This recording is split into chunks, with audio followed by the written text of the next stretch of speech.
Have you ever accidentally triggered a ticking time bomb right when you were desperately trying to put out a fire? For those of you just joining this video diary, I am Emily.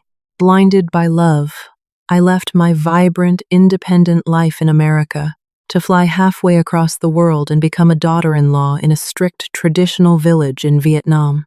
I once dreamed of a multicultural family filled with laughter.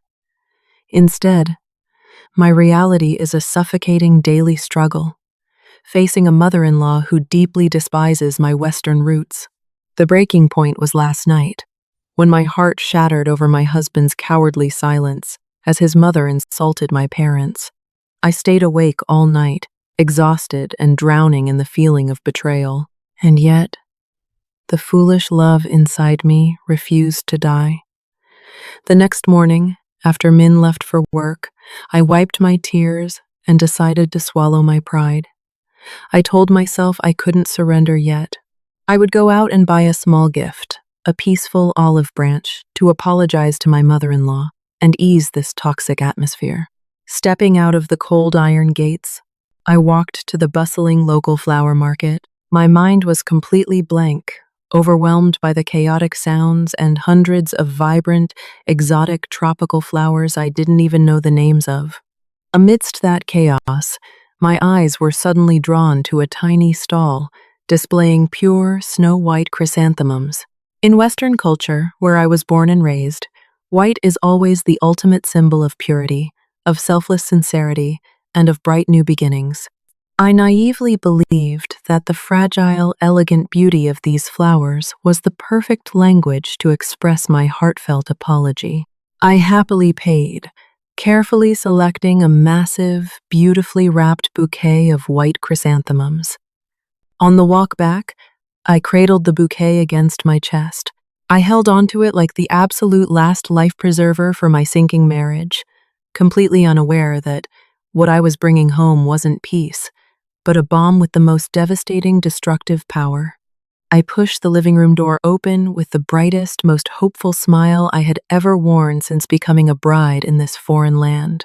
Madame Lan was sitting quietly on the hard wooden sofa, sipping her bitter green tea with her usual cold, brooding expression.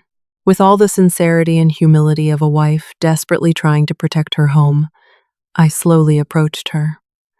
I respectfully offered the gorgeous white bouquet to her with both hands. To make a better impression, I racked my brain and clumsily blurted out a very short Vietnamese phrase I had just learned. Tung me. For you, Mom. Even though my pronunciation was terribly awkward, and even though I lacked the mandatory polite honorifics of Asian culture, I was supremely confident. I was absolutely certain that my sincere, teary eyes, my apologetic smile, and these fresh flowers would be the most powerful universal language, enough to melt the freezing ice between two strangers living under the same roof. But the forced smile on my lips died instantly. The moment Madame Lan's eyes locked onto the bouquet, a horrifying scene unfolded.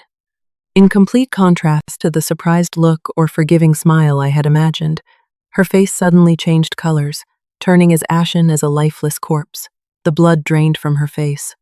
She jolted backward, slamming into the back of the sofa, her chest heaving as she gasped for air like someone having a heart attack. She stared at the flowers in my hands, as if I had just offered her a poison-laced blade, not a gift. Her eyes widened, showing the whites, overflowing with pure, manic rage and absolute terror. It was only much later that I painfully learned the harsh spiritual truth.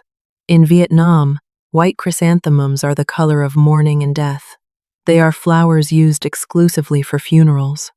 In her prejudiced mind at that moment, this Western daughter-in-law was publicly cursing her to die an early death, buying funeral flowers to hex her as revenge for last night's explosive argument.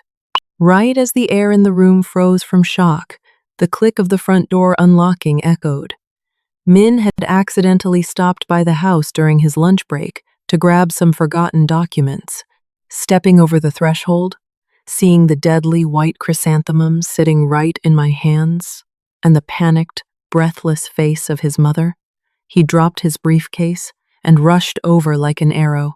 Without a single word, he violently swatted the bouquet out of my hands, sending the flowers scattering across the tiled floor. Min frantically waved his arms, talking a mile a minute in Vietnamese.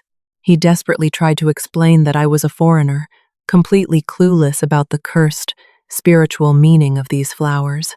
He continuously begged his mother to calm down, emphasizing that this was just an accidental cultural misunderstanding.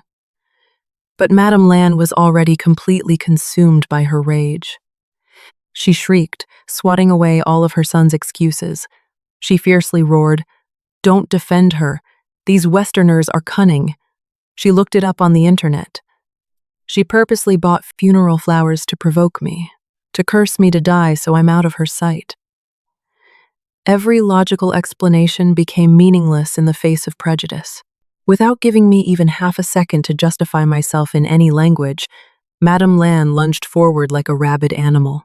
She snatched the poor, crushed bouquet from the floor and threw it straight into the corner trash can in the most brutal, ruthless way possible. Then, she whipped her head toward Min, pointed her bony, trembling finger right at my face, and screamed with venom. "Do you see? She's cursing your mother to die so she can take over this house. Let me tell you, in this house, it's either her or me. You choose." I stood frozen in place, my feet nailed to the floor. My entire body shook uncontrollably, tears streaming down my face, completely impossible to stop.